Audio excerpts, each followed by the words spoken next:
Any animal they decide they don't want to be on the white list gets banned. If they don't want it on the white list, it's not there, and there's nothing you or I can ever do about it. No due process, no public input, no hearings, and no advance notice as to which species will be considered injurious. Just ban, not allowed. And this isn't a selfish proposition. I'm not talking about just keepers who keep private collections. I'm talking about zoos, research facilities, aquariums. Anything that houses animals that are not cats, dogs, or livestock will be affected by this. Let's just ban a few things, you know, a few exotic animals, let's just do that. By a few, I mean potentially, you know, all, almost. But anyways. Also would not allow shipping these animals across state lines any longer. And what's really scary is that even if you move from one state to another, you may not be permitted to bring your pets with you because they can't cross state lines if this bill passes. What's up, everybody? We have some very, very bad news. Our entire industry is under attack, and we have to do something about it now.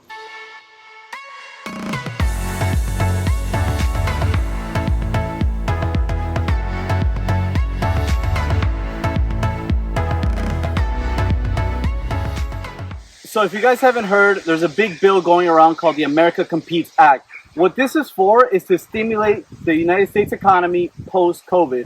Now, inside of that 2,000 plus page bill is basically the Lacey Act 2.0. Now, if you guys don't know, the Lacey Act was originally to halt the transportation of big snakes like reticulated anacondas and amphibians like newts and salamanders between state lines. Meaning, if I was in Florida, I cannot ship any of those on that list to Georgia or anywhere else in the United States.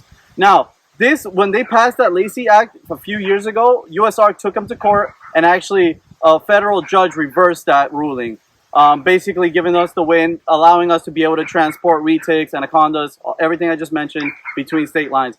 But what this is even worse. What that's called a blacklist, meaning, oh, this specific species we can't transport. Right. What this is a whitelist. Now, the reason that's much, much worse is because that basically tells you what you can transport or what you can't own. And everything else, it's illegal to transport. Exactly. Now, now, what's on that list is dogs, cats, and livestock. So anything outside of that, you wouldn't be able to transport between state lines. Even if you're moving from Florida to Georgia or wherever you're going, if you have a reptile, a bird, a mammal that's not on that list, you will not be able to transport it between state lines. Yeah, so, I mean, the white list, they're still going to add animals on there, but the point is that if they could come up with whatever they want. They could say only, you know, leopard geckos could be transported and ball pythons, and everything else is automatically banned, no matter what. No questions asked, and they don't have to, you know, there isn't a due process to ban these animals. It doesn't go to a hearing or anything like that. They could just decide, and it happens the next day, and it's law. And if you do transport your tegu or your goldfish or whatever it is that is not on the white list, then you're automatically a criminal. So clearly, you know, this is a very, very dangerous area that we're stepping in when the government wants to do something like that, because they're gonna deem anything that could live outside in the lower half of the United States as injurious, and therefore it's gonna be automatically not on the white list. So it's gonna be impossible to import, it's gonna be illegal to import, it's gonna be illegal to transport across state lines, and then that creates a big problem because a lot of the industry is shipping animals, transporting them, and that's gonna be gone in a second. So clearly, this new Lacey Act that's trying to be passed is very dangerous. It already passed the House, and now it's in the Senate. Yes. So it already passed the House, and it's already in the Senate. The reason why that happened is because it's attached to the America Competes Act. We don't want to destroy the whole America Competes Act and bring it down. No, we care about the Lacey Act part in that, in those, you know, in that legislation. Now, what can you do, guys? This is really important. You have to contact your senators. You have to spread the word, but sharing this video on Facebook isn't enough. They're coming after us very, very aggressively. And it's not just the reptile industry anymore.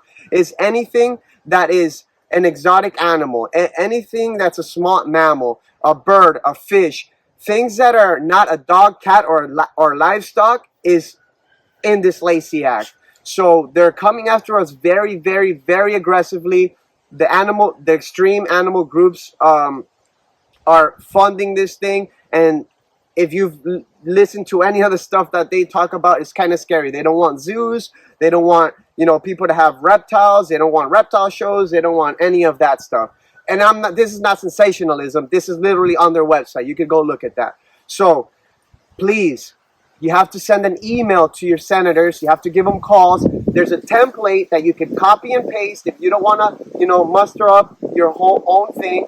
It's on the description in this video. Please, if you call them, be polite, be cordial. Do not be aggressive. Do not be crazy, because most of these people don't know what's going on. They just sign papers and it gets passed. It's like Manny said, it's a 2,000-page piece of legislation, and they're not just going to read through all of that. So they don't know what's going on. It's our job to inform them and let us know that us, as the people that they serve, we don't want this thing to pass. It's very important. We cannot lose hope. We cannot let up. And we have to keep pushing to make sure that they do not pass this Lacey Act, because if it does, it will destroy the animal industry. And this is not an exaggeration. This is very serious business, and we gotta act now. So if you watch this video, as soon as you end this video, go to the description below, click on the link, make sure you send an email, give them a couple calls, bug the crap out of them, but politely, and make sure that this thing does not move on. Yeah, something to make very clear. This isn't a Florida law. This is federal. This is the entire country. Yeah. So it doesn't matter if you live in Wisconsin, California, Florida, New York. This is going to affect the entire industry, and not just from a business side, from people owning pets. It's everything. It's going to affect not just the pet stores, because the pet stores make money off of people like us that buy Substrate, that buy heat lamps, that buy this, that. It's going to affect them. It's going to affect veterinarians. It's going to affect the suppliers, the people who make products for us, because this might literally just end the whole animal industry, the whole pet industry from our side. Dogs and cats will be fine for now, but everything else is going to come to an end really quick. Yeah, and in that, in writing, it says they can add or take out any animal from the whitelist at will. Yeah. Without nothing, just because they want to, they could do it. So that's, we're in the end game. Yeah, this can ruin the entire everything. We need to buckle up. We need to start fighting back. They're aggressively. We need to fight back as aggressive as they've been fighting us. We need to bug our senators. Keep calling, sending emails, making sure that they know that we do not want this to happen, and we need strength in numbers. Another thing you could do is support USARK. These are the people who are, hiring the lawyers that are fighting these laws and reversing these laws. If it wasn't for them, we'd have lost everything by now. So make sure you support, become a member, especially if you're in this business, especially if you own a reptile business that sells animals or anything along those lines.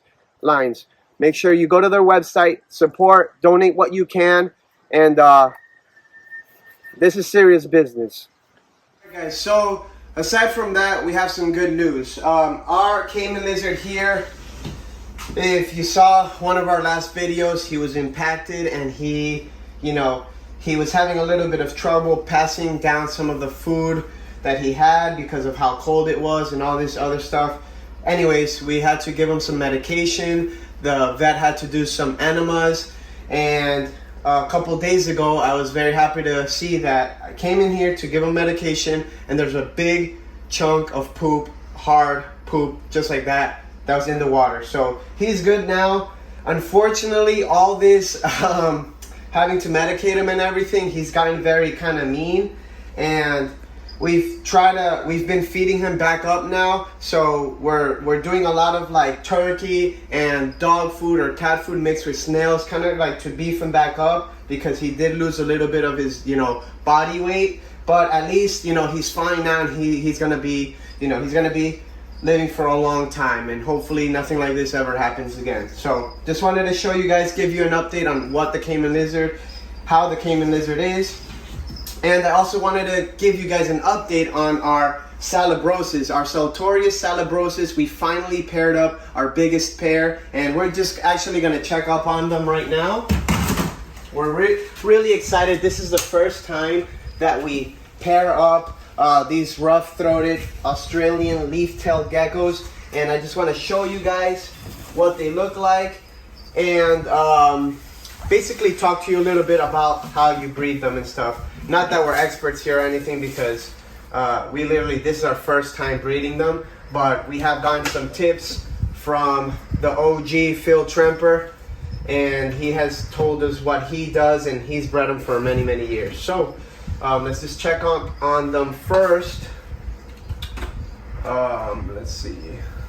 Of course, they're almost invisible when they're on their cork bark, but look at that thing. This is the male here. Now, they're a very big gecko species, but they're not very like handleable. I say that as I'm trying to handle them. All right, come here, boy.